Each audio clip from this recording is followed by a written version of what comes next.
الرحيم.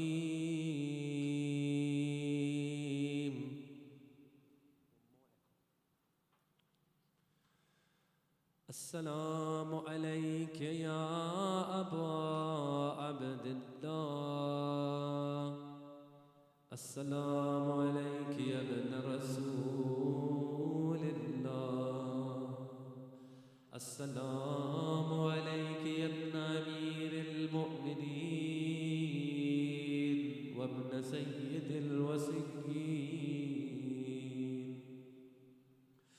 السلام عليك يا ابن فاطمة سيدة نساء العالمين،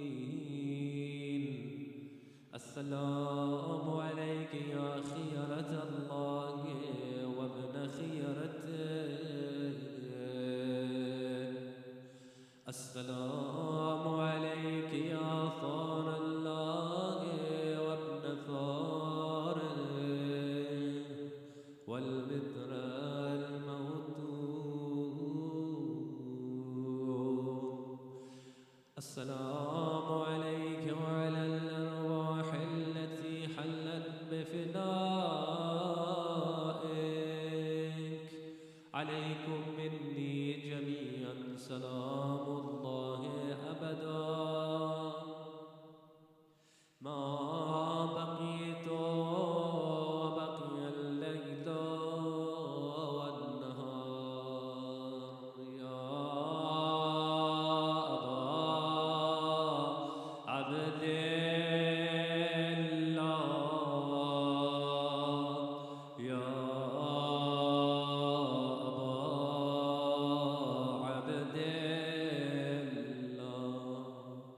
لقد عظمت الرزية وجلت وعظمت المصيبة بك علينا وعلى جميع أهل الإسلام،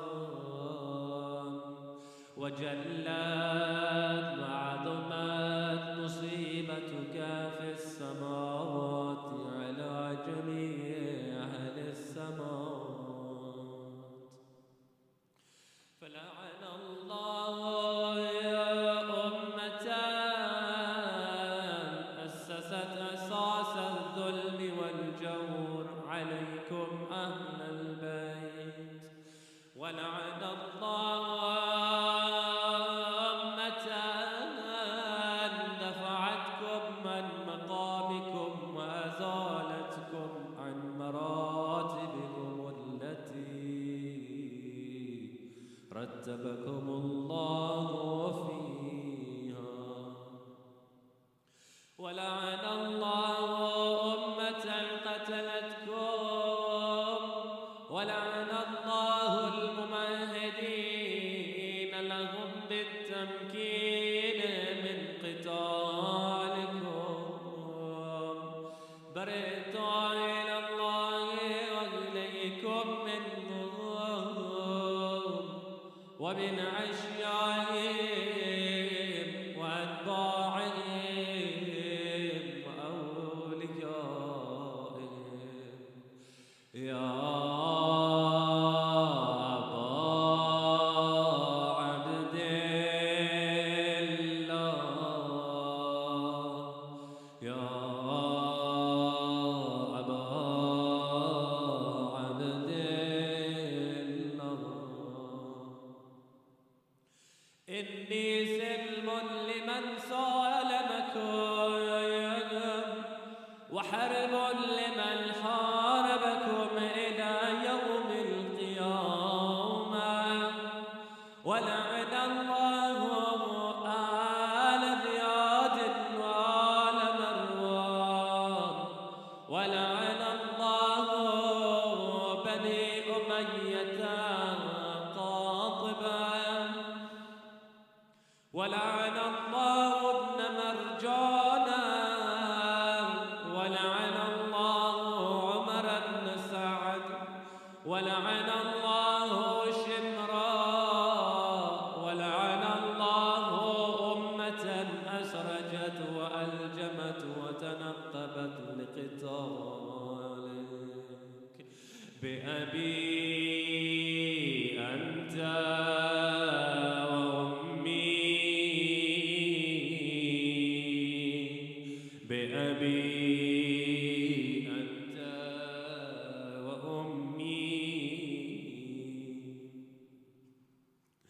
لقد عظم مصابي بك فأسأل الله الذي أكرم مقامك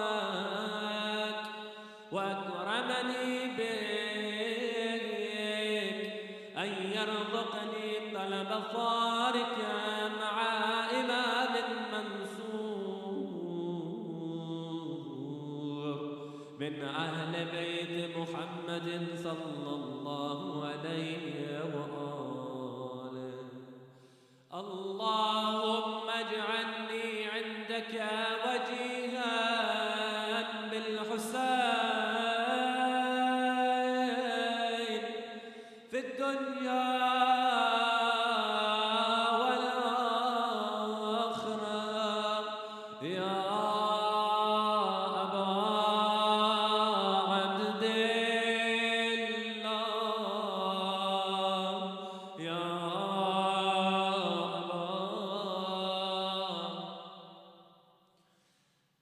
إني أتقرب إلى الله وإلى رسوله وإلى أمير المؤمنين وإلى فاطمة وإلى الحسن وإليك بموالاتك وبالبراءة ممن قاتلك ونصب لك الحال وبالبراءة ممن أسس وصاص الظلم والجور عليكم وأبرأوا إلى الله وإلى رسوله ممن أسس وصاص ذلك وبنى عليه بنيانا وجرى في ظلمه وجوره عليكم وعلى أشياعكم برئت إلى الله وإليكم منه وأتقرب إلى الله ثم إليكم بموالاتكم وموالاة وليكم وبالبراءة من أعدائكم والناصرين لكم الحال وبالبراءة من أشيائهم وأتباعهم إني سلمان لمن صالمكم وحرب لمن حاربكم وولي لمن مولاكم وعدو لمن عاداكم فأسأل الله الذي أكرمني بمعرفتكم ومعرفة أوليائكم ورزقني البراءة من أعدائكم أن يجعلني معكم في الدنيا والآخرة وأن يثبت لي عندكم قدم صدق في الدنيا والآخرة وأسأله أن يبلغني المقام المحمود لكم عند الله وأن يرزقني طلب ثاري مع إمام هداه ظاهر ناطق بالحق منكم وأسأل الله بحقكم وبالشأن الذي لكم عنده أن يعطيني بمصابي بكم أفضل ما يعطي مصابا بمصيبة ما عظمها وعظم رزيتها في الإسلام وفي جميع السماوات والأرض. اللهم اجعلني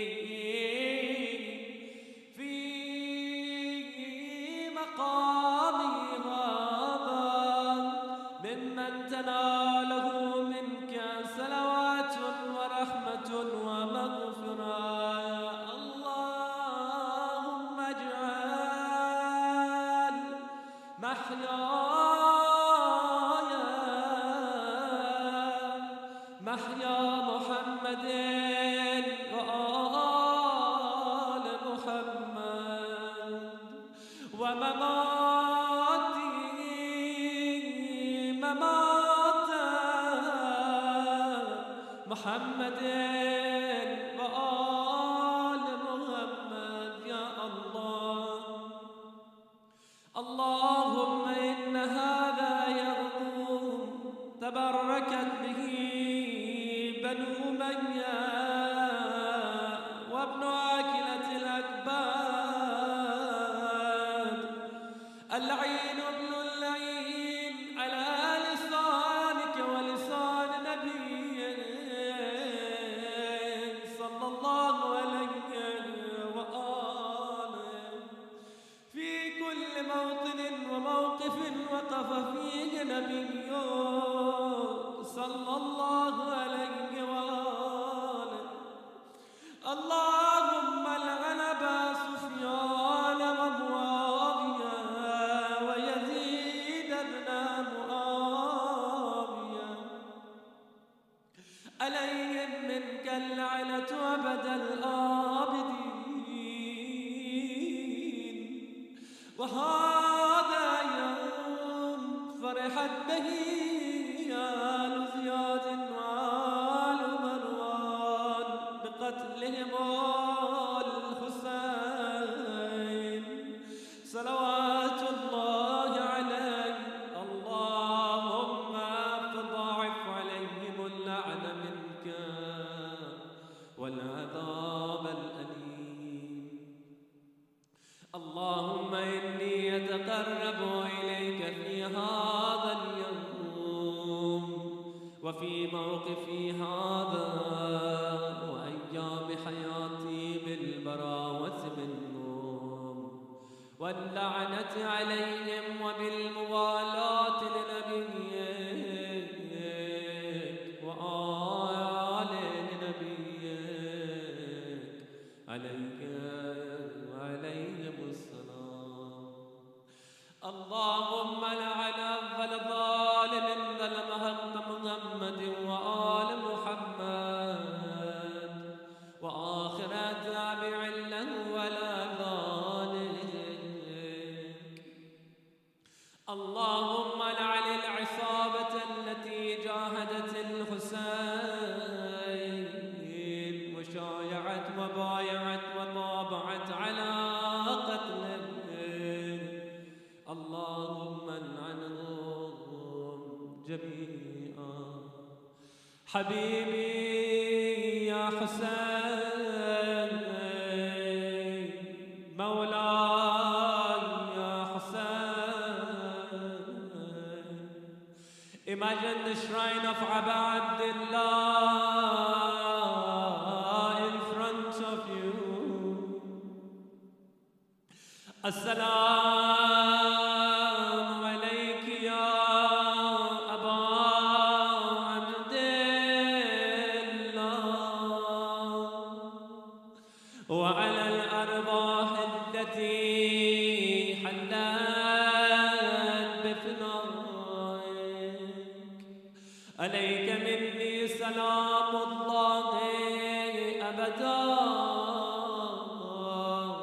ما بقيت وبقي الليل والنهار، ولا جعله الله آخر الأهد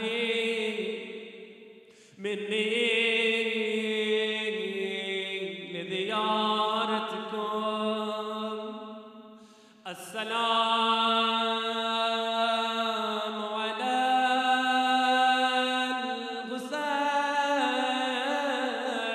الحسين وعلى علي بن الحسين وعلى أولاد الحسين وعلى أصحاب الحسين. اللهم خص أنت أول ظالم باللعن مني وابدأ به أولا ثم الثاني والثالث والرابع. اللهم لعن يزيد خامسا ولعن عبيد الله بن زياد وابن وعمر بن سعد وشمرا وآل أبي سفيان وآل زياد وآل مروان إلى يوم القيامة. اللهم لك الحمد حمد الشاكرين، لك على مصابهم، الحمد لله على عظيم رزيتي. اللهم ارزقني شفاعة الحسين يوم الورود، وثبت لي قدم صدق عندك مع الحسين وأصحاب الحسين الذين بذلوا مهجهم دون الحسين عليه السلام. صلوات.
Salawat ala Muhammad wa ali Muhammad.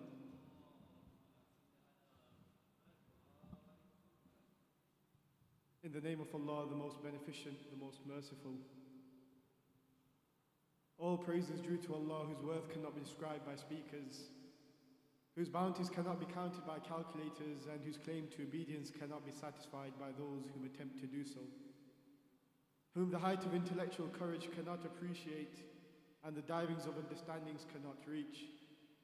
He for whose description no limit has been laid down, no time is ordained, no duration is fixed, and no eulogy exists. He brought forth creation through his omnipotence, dispersed winds through his compassion, and made firm the shaking earth with rocks.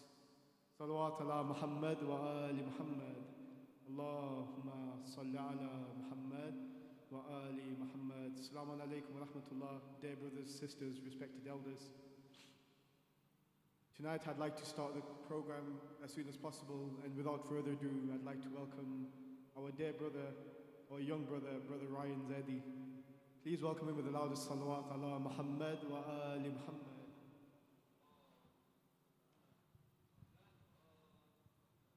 Another salawat, please.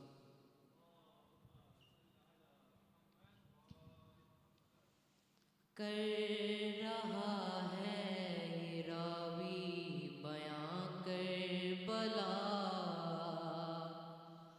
उसने आशूर की शब का मंजर लिखा, सीनाए शाह पाबिंत शाहे हुदा और शबीर कहते थे ये बारहा, हमको जाना है कल करने वादा वफा, तो पे आ जाएगा सब्र का मरहला, बात सारी सकीना ने शह की सुनी, और जवाब वो बस इतना कहने लगी, अच्छा बाबा सुनाने तो आओगे ना, अच्छा बाबा सुनाने तो आओगे ना, روز چہرہ دکھانے تو آؤ گے نا، بول شبیر ہے میری نور نظر، تم کو کرنا ہے اب شام تک کا سفر، تم کو قیدی بنائیں گے اب اہل شر، بول شہزادی مجھ کو نہیں کوئی در، تم کہو تم سلانے تو آؤ گے نا، تم کہو تم سلانے تو آؤ گے نا، روز چہرہ دکھانے تو آؤ گے نا، شاہ کہنے لگے اے میری لادلی، تم پہ آئے گی اب شام غم کی گھڑی، آگ دامن میں ہوگی تمہارے لگی، بولی وہ فکر مجھ کو نہیں ہے کوئی، میرا دامن بجھانے تو آؤ گے نا، میرا دامن بجھانے تو آؤ گے نا، روز چہرہ دکھانے تو آؤ گے نا، مسترب دل سے کہنے لگے شاہدی، تیری قسمت میں بیٹی سکو اب نہیں، اب تماچے لگائے گشمرے لئی، سن کے یہ بات کہنے لگی وہ حزین، شمر سے تم بچانے تو آؤ گے نا، شمر سے تم بچانے تو آؤ گے نا، روز چہرہ دکھانے تو آؤ گے نا، پھر کیا شین بیٹی سے کچھ یوں سخن، تیرے ہاتھوں میں بھی اب بندے گی رسم، سب حرم ہوں گے اب تو اسیر مہم، بولیے بات سن کے وہ تشنادم، تم گلے سے لگانے تو آؤ گے نا، تم گلے سے لگانے تو آؤ گے نا، روز چہرہ دکھانے تو آؤ گے نا، رو کے شبیر نے اس کے بوسے لیے، بول رخسار بھی ہوں گے زخمی تیرے، تیرے رونے کے شہزادی دن آ گئے، بولی تم کیسے دیکھو گی روتے ہوئے، ہاں مجھے چپ کرانے تو آؤ گے نا، ہاں مجھے چپ کرانے تو آؤ گے نا،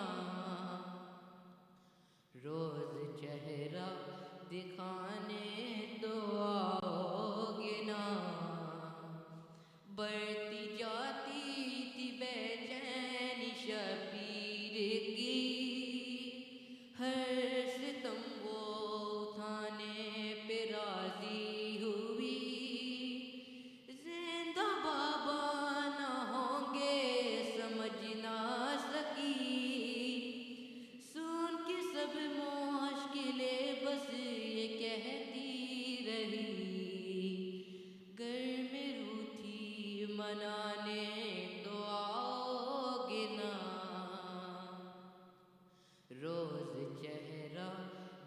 दिखाने तो आओगे ना। लेक सलमान दिल फत रहा है मेरा, ज़ैदी जब शाह वाला ने रोकर कहा, अब तो ज़िंदान मरकज़ बनेगा तेरा, अब तो ज़िंदान मरकज़ बनेगा तेरा। बेटी साबिर की थी बोली वो साबिरा, मेरा लाशा उठाने तो आओगे ना, मेरा लाशा उठाने तो आओगे ना, रोज़ चेहरा दिखाने तो आओगे ना। सलावत।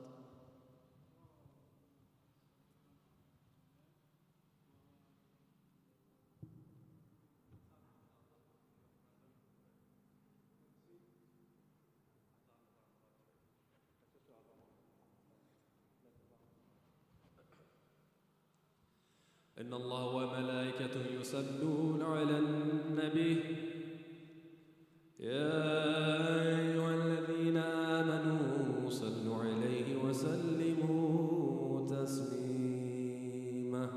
اللهم صل على محمد وآل محمد. سبحان الله والحمد لله ولا إله إلا الله والله أكبر ولله الحمد.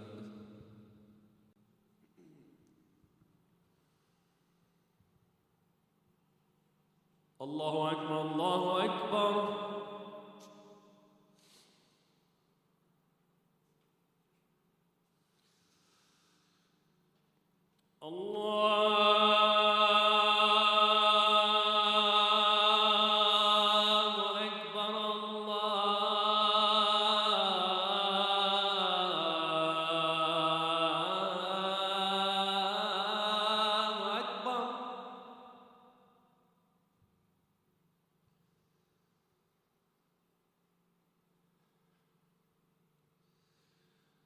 أشهد أن لا إله إلا الله.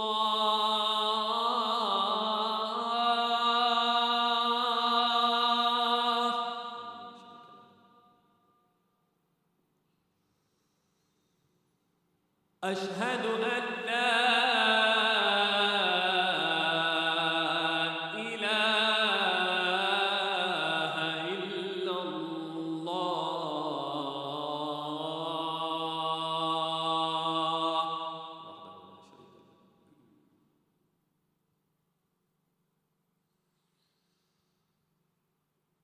أشهد أن محمدًا رسول الله.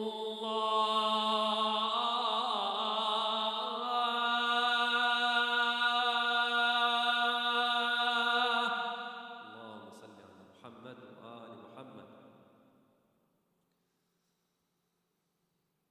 أشهد أن محمدًا رسول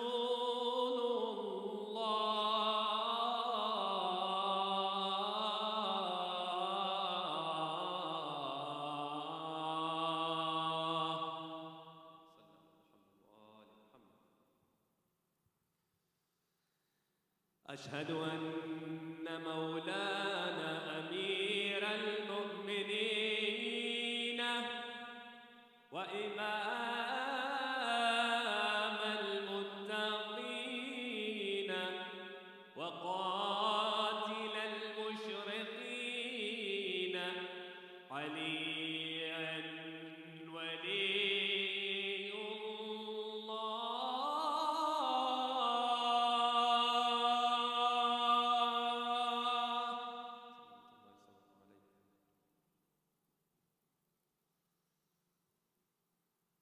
أشهد أن مولانا أمير المؤمنين عليا حجة الله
حي على خير العمل حي على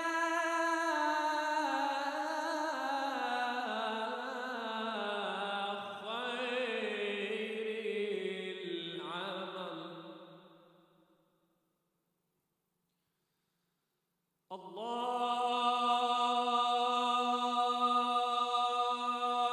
أكبر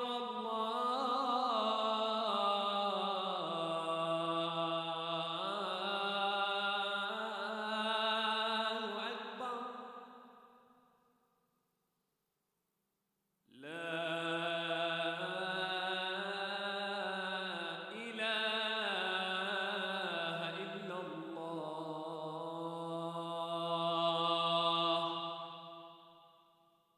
لا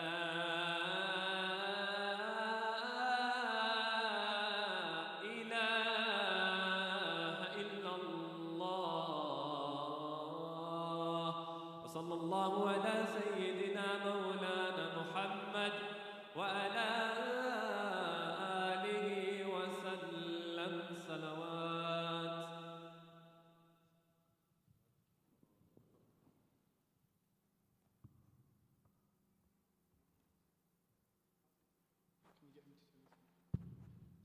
صلوات على محمد وآل محمد.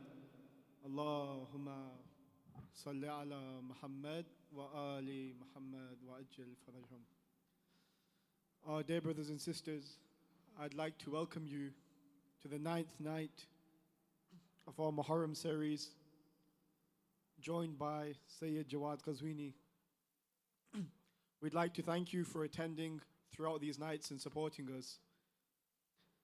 Tonight there are a lot of new attendees, and as a result it's extremely important for me to go through the housekeeping rules just to make sure that there is order and everyone is safely entering the venue and everyone is safely exiting.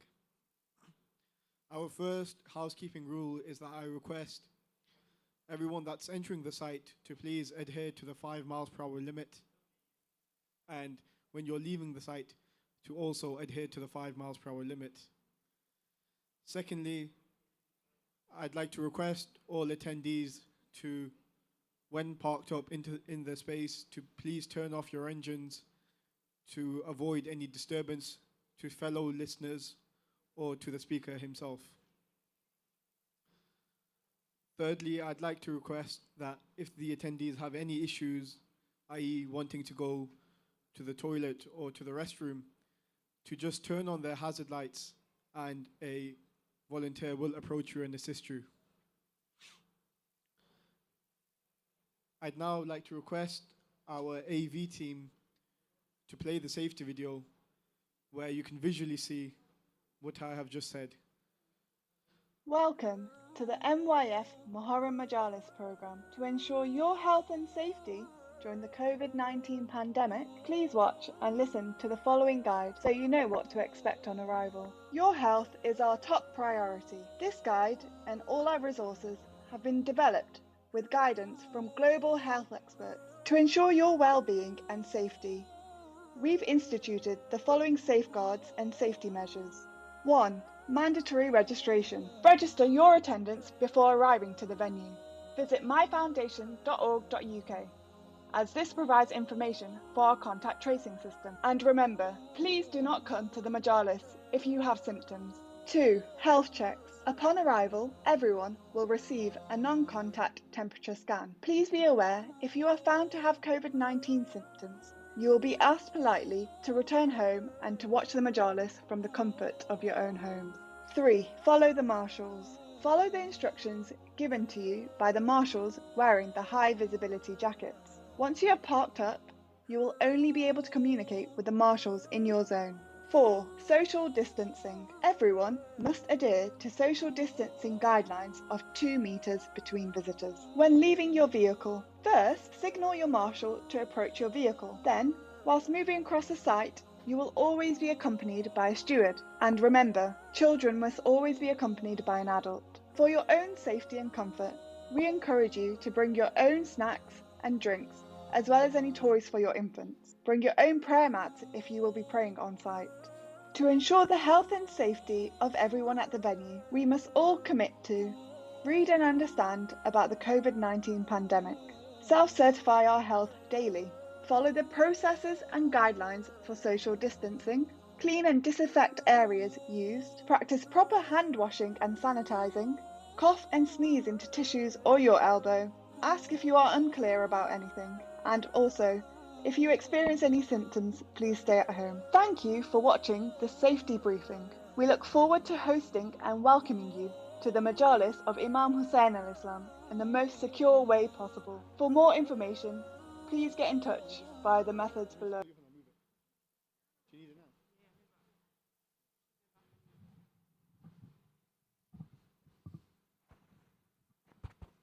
Salawat ala Muhammad wa ali Muhammad. Allahumma salli ala Muhammad wa ali Muhammad. Tonight, dear brothers and sisters, is the heartbreaking masa'ib of Hazrat Ali al-Akbar, the young son of Aba Abdullah al-Hussein.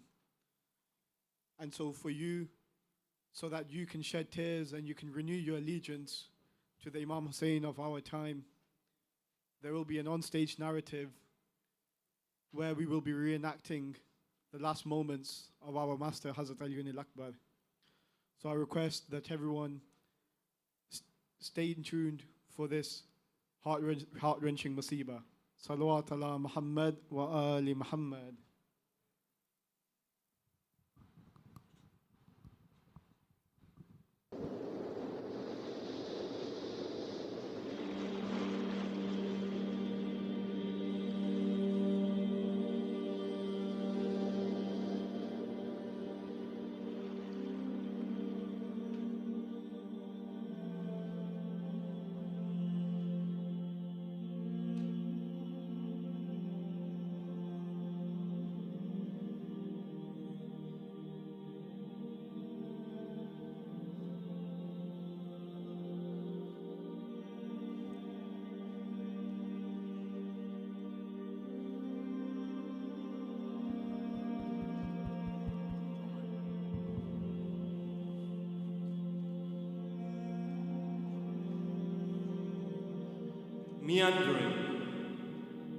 Meandering through the desert, the caravan had reached its final place, a destination which Allah had willed for. The march of Hussein and his kinsmen in this world has ended, but it was just the beginning of their march towards their real goal. With the dawn of the 10th day, the events for which the Prophet, Ali and Fatima had prepared Hussein started to unfold. One by one, the faithful followers went out to fight for the cause of Islam. In their glorious deaths, they demonstrated the steadfastness, the unflinching faith, what courage of conviction can achieve and attain against all odds. With his devoted supporters, now sleeping in the sweet slumber of death from which nothing could awaken them, the turn of Hussein's sons, brothers, and nephews came. It was a well-known fact amongst the Arabs throughout Hijaz that Ali al-Akbar was bearing a resemblance to the Holy Prophet, a resemblance in looks, in voice, in mannerism,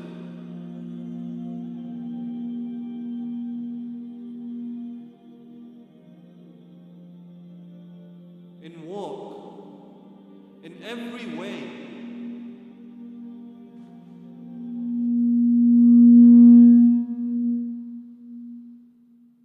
He resembled the Prophet. The resemblance was so marked and that people from far and wide were coming to see him. When it came to his time, Ali al-Akbar went over to his father to ask his permission to go out to the battlefield, from which no person from his camp had returned. Hussein looked at his son. His gaze was fixed on that face he loved so much. He tried to say something, but his voice failed him. With considerable effort, he whispered with downcast eyes, "Oh Akbar, I wish you had become a father. Then you would have known what I am experiencing at this moment. My son, how can a father ask his son to go when he knows that the parting would be forever? The call of duty makes me helpless in this matter. Go to your mother and your aunt Zainab, who has brought you up from childhood and loved you and cared for you. Go, Akbar, seek their permission." Yes, my dear father, I shall go and see them right away. Ali al-Akbar, he entered the tent of his aunt Zainab. He found her and his mother Layla gazing vacantly towards the battlefield. Their instinct had made them aware all that the devoted followers of Hussein had laid down their lives defending the message of Hussein. Now the turn had come of his sons, his brothers, his nephews. The light footsteps of Ali al-Akbar startled them both. Both of them fixed their gaze on him without uttering a word. Zainab broke the silence with an exclamation. Oh Allah, can it be true that Akbar has come to bid me and his mother the last farewell? Akbar, do not say that you are ready yet, so long as my sons Orn and Muhammad are here. It is impossible for me to let you go.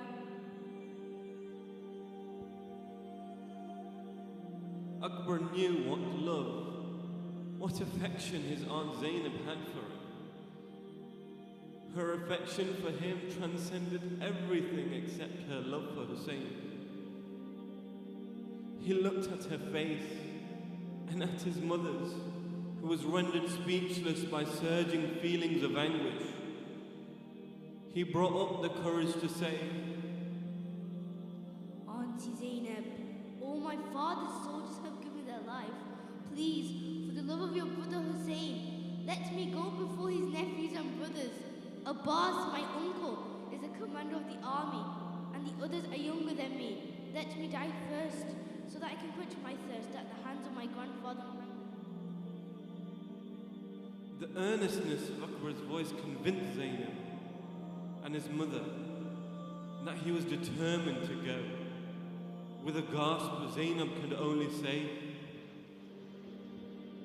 Akbar, my child, if the call of death has come to you, may God be with you. My son, you may go.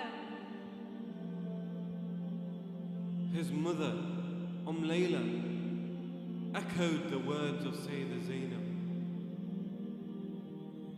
May Allah be with you, my son. Know that with you, I'm losing all that I had cared for in this world. Your father has told me what destiny has in store for me. After you, pleasure and pain will have no difference. With these final words, she held Akbar close to her chest he gently put his mother into his Auntie Zainab's arms, saying, Auntie Zainab, I'm leaving my mother to your care. I know from your childhood, your mother Bibi Fatima had prepared you for the events of today and what is to come. With all the love you have for me, hold my mother when she sees my dead body brought back from the battlefield. I ask you to take care of her. Farewell, my beloved. With a heavy heart, Ali al-Akbar returned to his father. The sorrow on his face made it clear to Hussein that his son had obtained permission to give his life for him. Silently, he rose and placed the Prophet's turban on Akbar's head.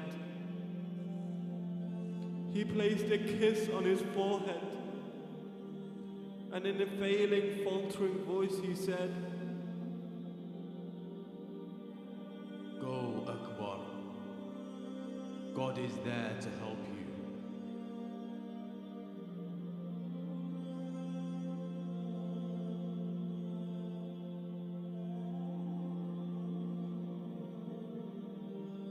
The scene of Ali Akbar's march towards the battlefield was such as would defy description. The cries of women, the cries of children from Hussein's camp were rising above the battle cries, above the beating of the enemy drums.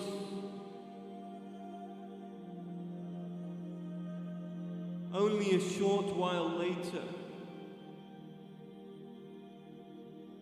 Hussein had to see his beloved son breathe his last breath in his own hands. The words of Akbar echoed in his father's ears.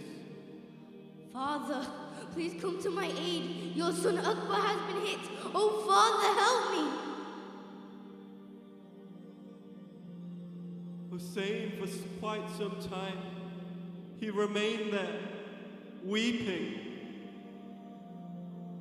He sat for a few moments with his son, the son whom he had lost in such tragic circumstances, the son who had died craving for a drop of water to quench his thirst. He felt dazed with grief. After a few moments, he looked up to the sky and said with a sigh, Oh my Akbar, Inna lillah wa inna ilayhi raji'un. Inna lillah wa inna ilayhi raji'un. Inna lillah wa inna ilayhi raji'un.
In the name of Allah, the most beneficent, the most merciful. All praise is due to Allah, whose worth cannot be described by speakers, whose bounties cannot be counted by calculators, whose claim to obedience cannot be satisfied by those who attempt to do so, whom the height of intellectual courage cannot appreciate, and the divings of understanding cannot reach. He for whose description no limit has been laid down, no eulogy exists, no duration is fixed, no time is ordained. He brought forth creation through his omnipotence, dispersed winds through his compassion, and made firm the shaking earth with rocks. Salli ala Muhammad wa ala Muhammad. Allahumma salli ala Muhammad. Dear brothers and sisters, elders, scholars, I welcome you all to the 9th evening of the MYF Drive-In Majalis series hosted by Muharram al-Mahdi Youth Foundation. I welcome you all to the Majlis of Imam Hussein alayhi salam, and I am honored and humbled that you have all chosen to join us for this evening. And before we undergo proceedings with our honorable speaker and scholar, Sayyid Jawad Qazwini, I have a few announcements in terms of our plans and scheduling for tonight and tomorrow night, inshallah. Salawat.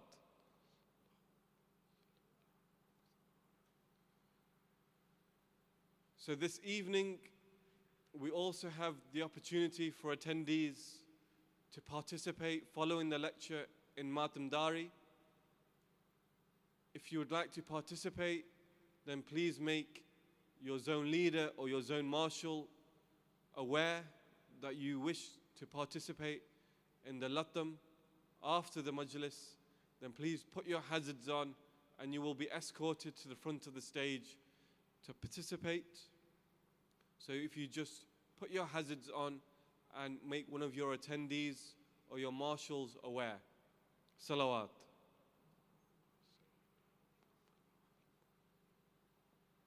In terms of our scheduling for tomorrow, there will be a daytime program for the day of Ashura, which will take place after afternoon prayers. Gates will open at 2 p.m. Gates will open at 2 p.m. for a prompt start at 2:30. Attendance will be limited and capped on a first-come, first-served basis. And due to the increased demand, we have tried to increase capacity as much as we can do so. But please ensure you are here promptly to ensure you are not turned away and gates aren't closed. So gates will open promptly at 2 p.m. Salawat.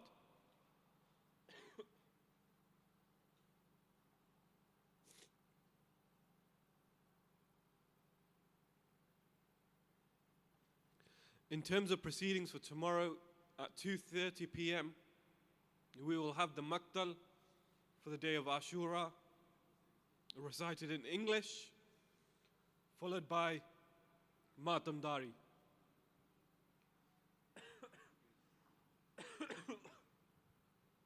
And then we will have an evening program for Sham-e Gariba, which will start at 9 p.m. promptly, and gates will open straight after Maghrib at 8:30 p.m. So I encourage you all to be here at 8:30 p.m. for the evening program. Both during the day, we will have Faka Shikni, which will be distributed and handed out on site. And we understand some people may prefer to sit outside for the Maqtal of Imam Hussein alayhi salam. So we have facilitated this. If you wish to do so, you can listen to it next to your cars, provided you bring your own mat, or you bring a camping chair or a foldable chair, which you can position to the side of your car. So that opportunity is also available for the day tomorrow, inshallah. Salawat. And I thank you all for your considerable donations and fundraising efforts over the last 2 days.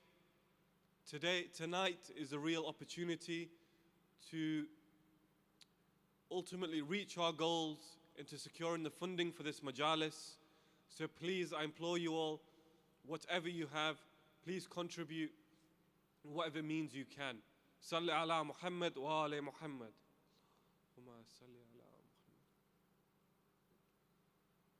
And now, I would like you to all welcome our respected guest and scholar who has been providing a very thought-provocative and thought-provoking and a very insightful commentary into the issues we are facing within our community. And if you could please all welcome our honorable guest, Maulana Sayyid Jawad al-Qazwini, for the 9th installment in his Muharram Majalis series with the loudest of salawats. Allahumma salli ala Muhammad.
أعوذ بالله من الشيطان الرجيم. بسم الله الرحمن الرحيم. الحمد لله رب العالمين. الحمد لله الذي هدانا لهذا وما كنا لنهتدي لولا أن هدانا الله. والصلاة والسلام على سيدنا ونبينا وحبيبنا رسول الله وعلى أهل بيته الطيبين الأطيبين الأطهرين الذين أذهب الله عنهم الرجس وطهرهم تطهيرا.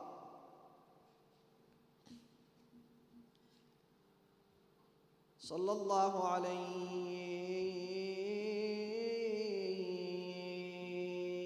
يا رسول الله.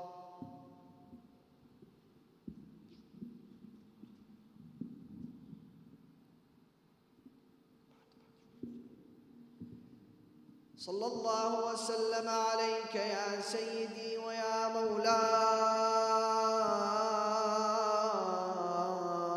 يا أبا عبد الله. لازم هنا نشوف.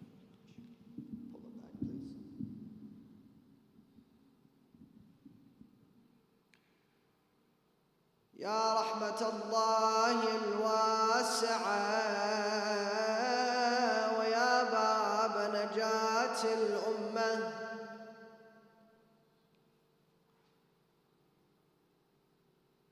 ويا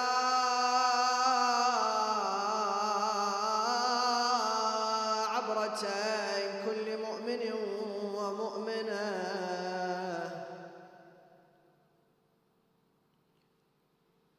ما خاب والله ما خاب والله من تمسك بكم وأمن من لجأ والتجأ إليكم.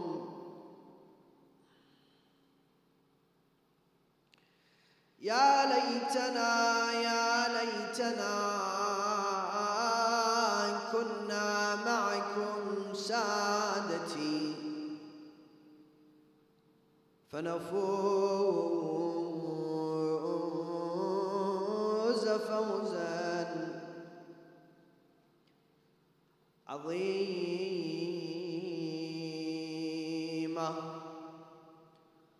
قال الله تعالى في محكم كتابه الكريم: وقوله الحق وهو أصدق الصادقين.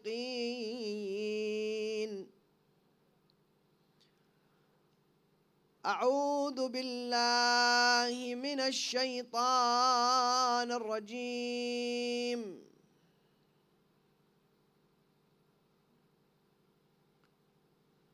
بسم الله الرحمن الرحيم.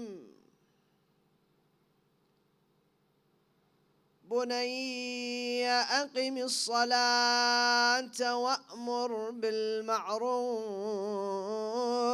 وانه عن المنكر.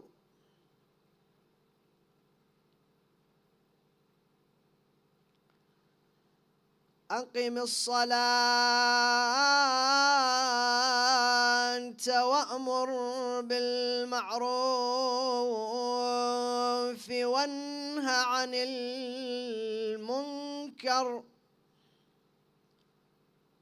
واصبر على ما أصابك فإن ذلك من عزم الأمور.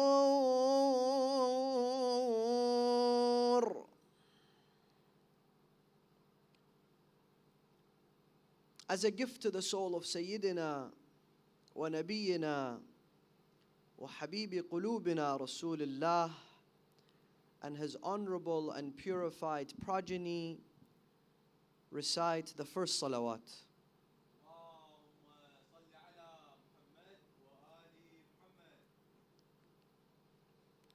As a gift to the soul of Sayyidina wa Habibina wa Imamina Sayyid al-Shuhada Al-Imam al-Hussein and his family and companions, recite the second salawat.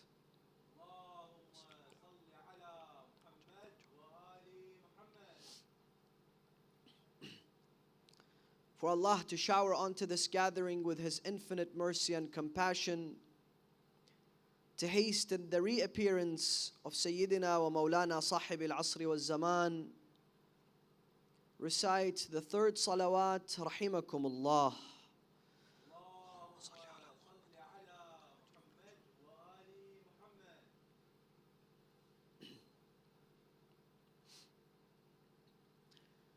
Since the beginning of my series with you, and the first night of the month of Muharram al-Haram, I have not yet once mentioned COVID. I have not yet once mentioned the coronavirus, because I believe every single one of us has heard enough of lectures and analysis on the coronavirus, where it came from, what is it doing to us. Some have analyzed this to be a mean of God to punish humanity. Some have seen it to be a mercy upon humanity. And I believe we all have heard sufficient amount of analysis on this particular topic. In fact, when I was preparing for the series, people reached out to me and they said, Sayyid, please don't speak about Corona. Please don't speak about the COVID-19 virus and pandemic. And I came across a tweet on Twitter, an interesting one, by somebody who said, I'm going to be sitting at home looking at different lectures. As soon as they mention COVID, I'm going to skip to the next one. I'm not here this evening to discuss COVID or the coronavirus, but I'm here to speak of one of its important impacts on society, one of its major effects on our lives. We read in the Holy Quran, Allah describes the Day of Judgment. يوم يفر المرء من أخيه وأمه وأبيه وصاحبته وبنيه لكل امرئ منهم يومئذ شأن يغنيه. Allah describes the Day of Judgment as a day where a brother runs away from his brother and a family member avoids another family member, and they don't want to see each other, nor they want to deal with one another. And sometimes we find the description of the Day of Judgment to be hard to comprehend until the coronavirus hit. Today you find family members as well avoiding one another, running away from one another, having major disagreements with one another, sometimes major fights. And Allah describes the situation of the people in the Day of Judgment. Why is it that they're avoiding one another? And why is it that they're running away from one another? لِكُلِّ امْرِئٍ مِّنْهُمْ يَوْمَئِذٍ شَأْنٌ يُغْنِيهِ. Because on that day they're busy with their own selves. Today as well, you find people are often busy to make sure they protect their own sanity. They don't have an anxiety breakdown. They don't go through depression. And unfortunately, today, with the arrival of the pandemic, you'll find people all over the world looking for comfort, tranquility, peace of mind, and order within their homes. And this has affected our families, our children, our marriages so much.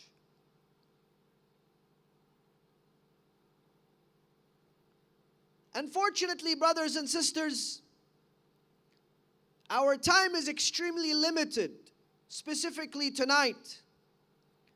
Because tonight is the night of Aza for Imam al-Hussein, for the Ahl al-Bayt of Imam al-Hussein. And I want to say this, the Ark of Salvation has set sail. Safinatul Najat has set sail. And the captain of this ark is no other than Sayyidina wa Mawlana al-Imam Abu Abdullah al-Hussein, Sayyid al-Shuhada.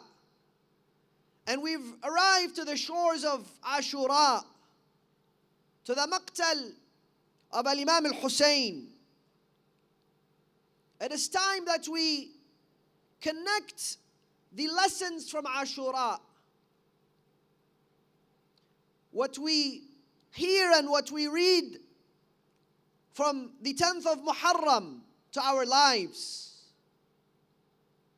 Let me ask you, is what's happening to us today, to our families, to our children, in any shape or form compared to what happened to Imam al-Hussein on the 10th of Muharram, to his family, to his children? Absolutely not. Yet, did you hear or read or come across anything that tells you on the 10th of Muharram there was one family member who complained, who got in a fight with another one, who had a disagreement with Imam al-Hussein, who had a fallout with al-Imam al-Hussein? Absolutely not. How do you explain so much love, so much compassion, so much harmony amongst a family that's about to face the greatest calamity in history. A family that's not been fed for 3 days. A family suffering from thirst for 3 days. And the plains of Karbala. Brothers and sisters, Imam al-Hussein and his family enjoyed what is referred to as by the Quran as itmi'nan. Al-itmi'nan. Allah and the Holy Quran speaks of al-itmi'nan, contentment. And Allah says, "Ala bi dhikrillahi tatma'innu al-qulub." With the remembrance of Allah, those hearts are put at ease. They're no longer anxious. They're no longer racing. And Allah describes the at-tafasir of the Ahlul Bayt from our noble Imams tell us that this is a reference to Imam al-Hussein. Ya ayyatuha an-nafsu al-mutma'innah irji'i ila rabbiki radiyatan mardiyah. Return to your Lord in a state of contentment, being content with Allah subhanahu wa ta'ala. This is what they enjoyed. They were overtaken by the love of Allah subhanahu wa ta'ala. Their hearts occupied nothing besides Allah, and I'll get to this momentarily. But is this something that happened and occurred overnight? The family of Imam al-Hussein, how they were so respectful and loving to one another.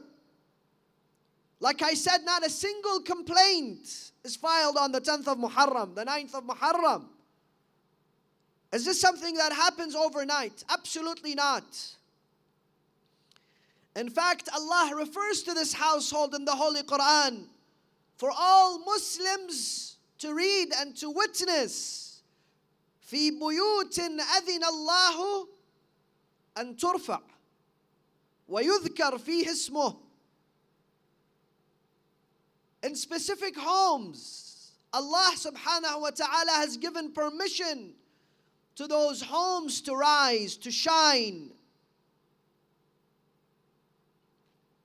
His name is remembered in them in abundance. When this ayah was revealed, the books of hadith of all the Muslims, the Sihah, they tell us that Abu Bakr, the first Khalifa, went to Rasulullah. Ya Rasulullah. We've read this ayah about those specific homes, about those specific families. Then he pointed to the house of Fatima and Ali. He said, Ya Rasulullah, ahadha al-bayt minhum? Is this home one of them? فقال رسول الله. Rasulullah in response says,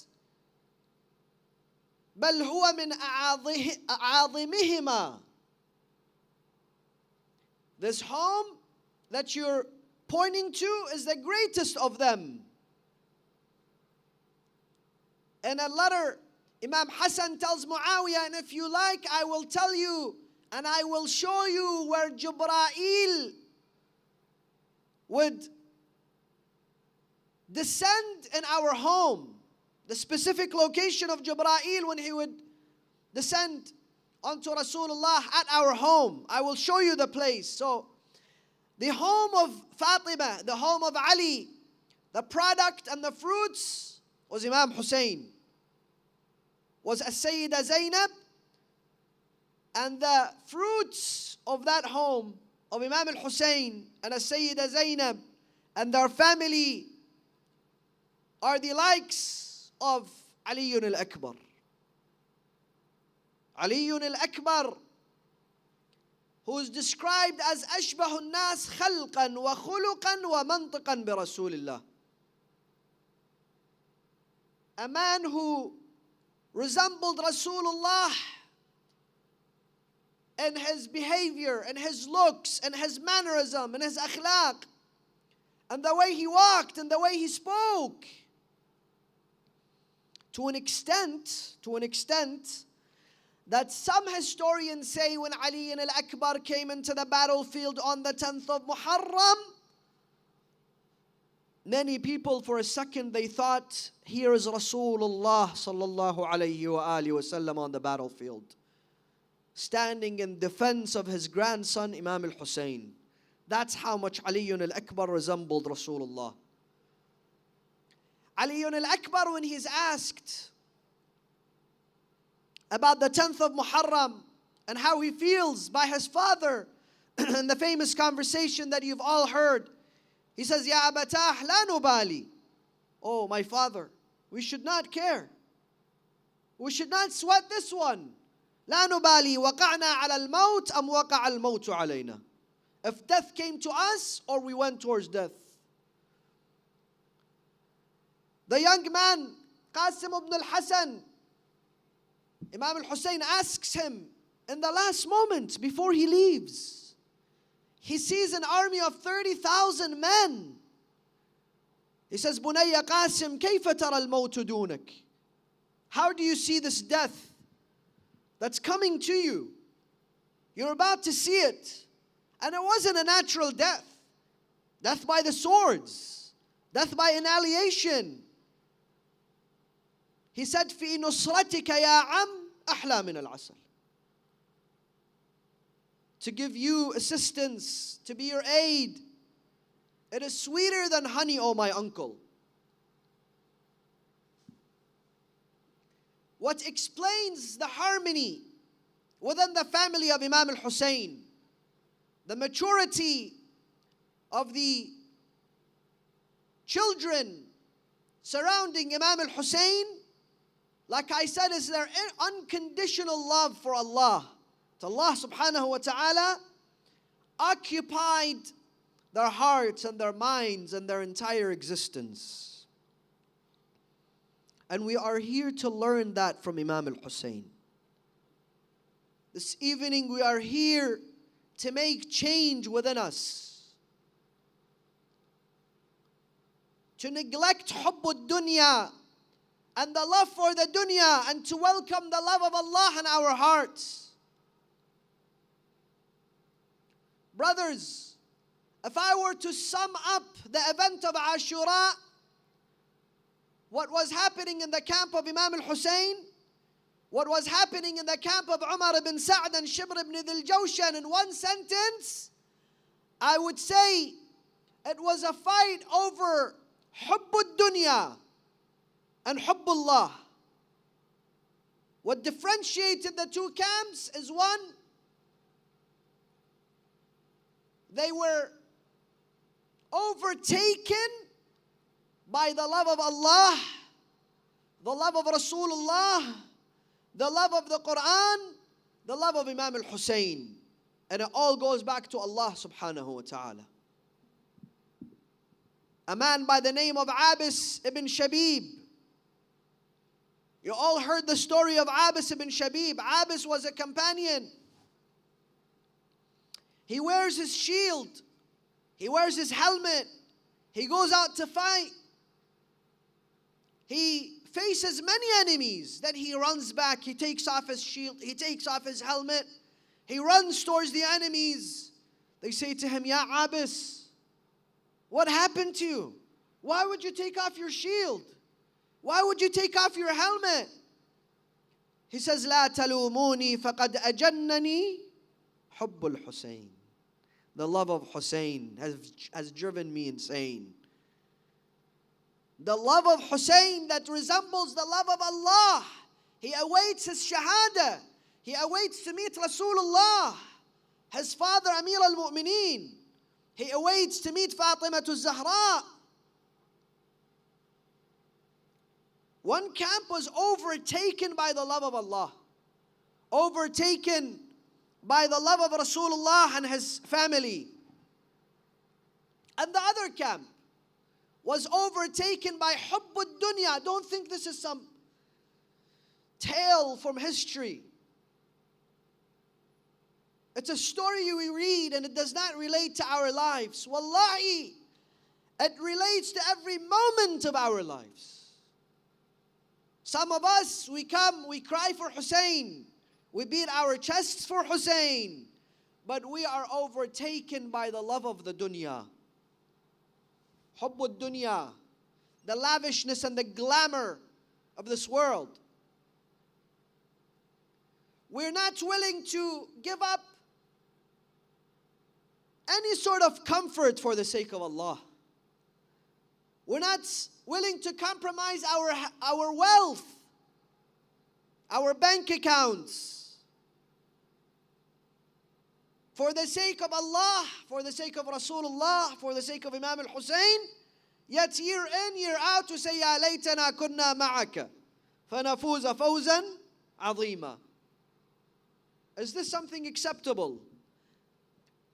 I don't know what's in your heart, and you don't know what's in my heart. It's between you and Allah. But you know what's in your heart, and I know what's in my heart.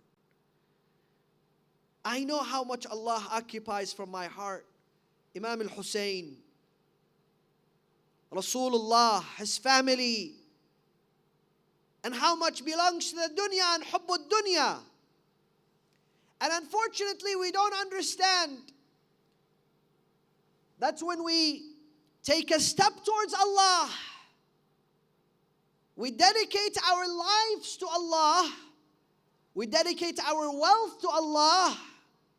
Neither our life will decrease, nor our health will be compromised, nor will be stricken by poverty.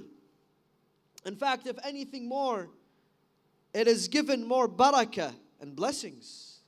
Do we not believe in the concept of barakah? The blessings that Allah subhanahu wa ta'ala puts in our lives today. You know many individuals, millionaires or billionaires, and now we have a new trend, trillionaires, who have the money, but are they happy? Are they able to enjoy it? What ensures happiness is the barakah that Allah also gives with the wealth, with the rizq, whatever it may be. And Rasulullah sallallahu alayhi wa alihi wa sallam says, listen to this, brothers and sisters. حبي وحب آل بيتي ينفع في مواطن ثلاث. My love and the love of my Ahl al-Bayt will help you in three places. Most certainly and most definitely it will come to our aid. Number one, عند النظر إلى ملك الموت.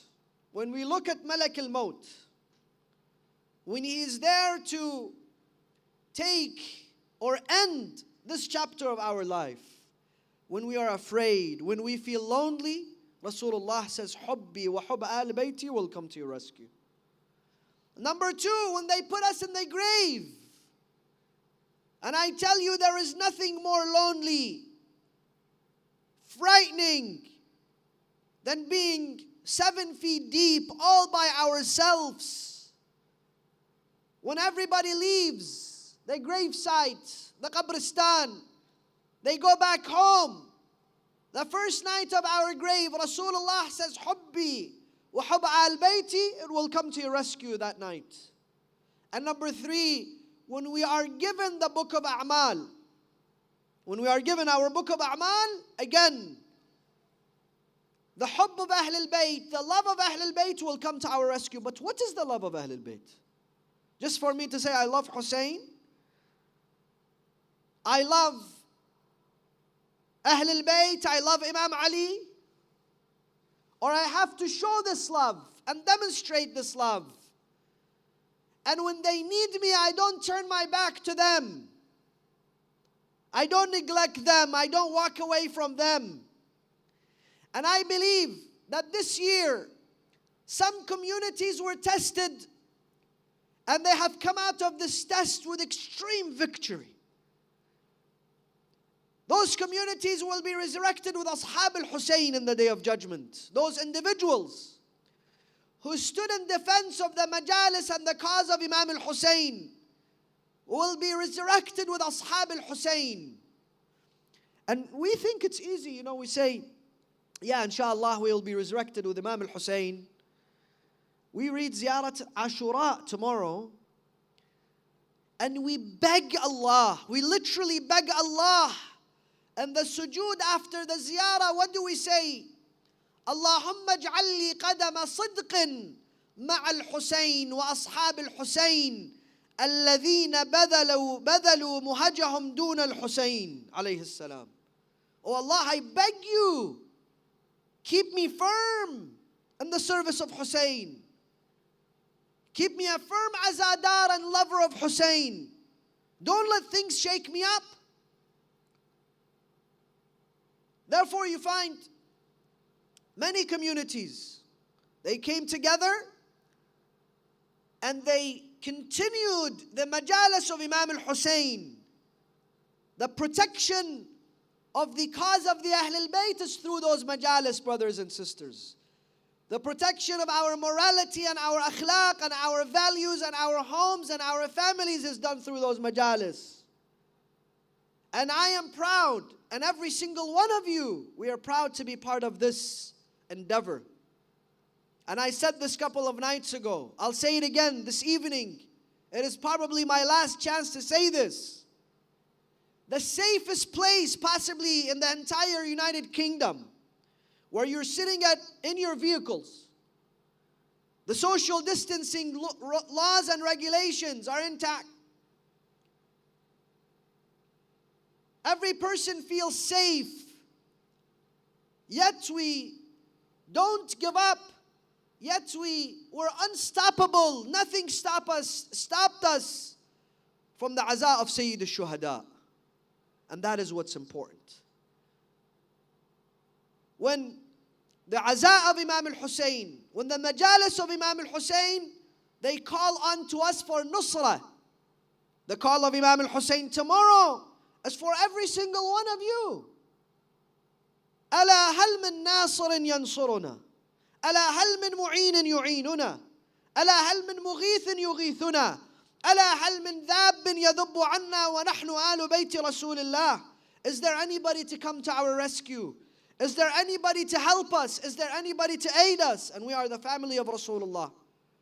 This was a message to me and you for generations to come. When it comes to Imam al-Hussein, are we willing to aid? Or will we choose hubbud dunya over Imam al-Hussein? Wealth over Imam al-Hussein? Our comfort over Imam al-Hussein? And sometimes the shaitan, he comes to us, obviously, and we end up making the most pathetic excuses not to give nusrah and aid to Imam al-Hussein. No, you have a family. Your family is more important. You have your own community. Your community is more important. You do not belong to this community. Stay at home. It's more comfortable on your couch. Why is this program taking so long? Why do I have to drive such long distances? Why do I have to, for example, pay this hefty amount in support of this majlis? Or what have you, whatever is going on in your community, in your local city, or whatever is happening in your Husayniyah or Imam Barga. And I'm speaking to many people. People who have generously welcomed us into their homes, into their living rooms. They have turned their homes into azakhana for Imam al-Hussein, for the Ahl al-Bayt. It's easy that we start making those lame excuses, pathetic excuses. And we wait and we say, well, if we are asked, if we are approached, we will support the cause of Hussein. There is no such thing. If this opportunity passes, it passes you. It passes you to support Imam al-Hussein. It passes you to reaffirm your allegiance with Imam al-Hussein. You've missed on the opportunity. On the day of judgment, you'd have to answer to Fatima, to Rasulullah, to Imam al-Hussein, of the level of your commitment to them. Don't wait to be asked. Run after the service of Imam al-Hussein. Run after the khidmah of Imam al-Hussein. Because like Rasulullah said, it will help you in those three places. And like I said, brothers and sisters, Safinatun Najat, the Ark of Salvation of Allah has a captain. And the captain is Husayn ibn Ali, Sayyid al-Shuhada. And it has set sail. And tomorrow we arrive to the 10th of Muharram. But we are here to perfect our families. And with the few minutes left, I'd like to speak to the parents, to the families, of how to become better parents. Inshallah, you're all wonderful parents, good parents, devoted individuals to your families. How to become better fathers and how to become better mothers. And usually we hear lectures on what to do to become a better father, what to do to become a better mother, what to do to become a better parent. Today I'd like to speak of 4 things that you should not do as a parent. And I'm going to make it very simple, very brief. Like I said, tonight is the night of Aza.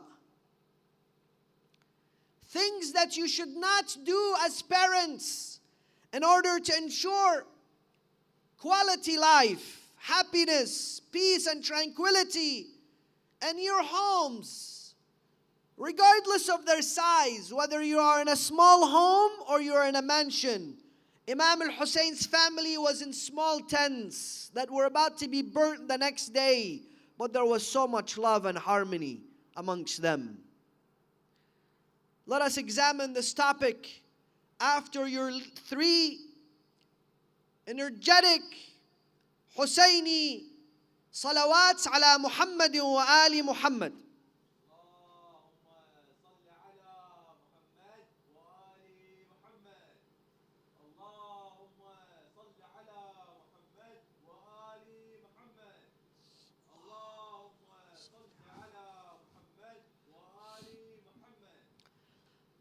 Number 1,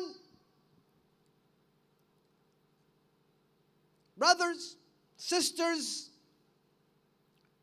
don't go around caring for what you wear, what your kids wear, their exterior. Making sure that they always wear, matching colors. They wear brands. They wear beautiful shoes. And there is nothing wrong with that, believe me. It's very beautiful for a mu'min to look presentable and to teach your kids from childhood. Make sure that when they wake up in the morning, they wash their face, they comb their hair, they use perfume, they match their colors. That's beautiful. I encourage you to continue to do that.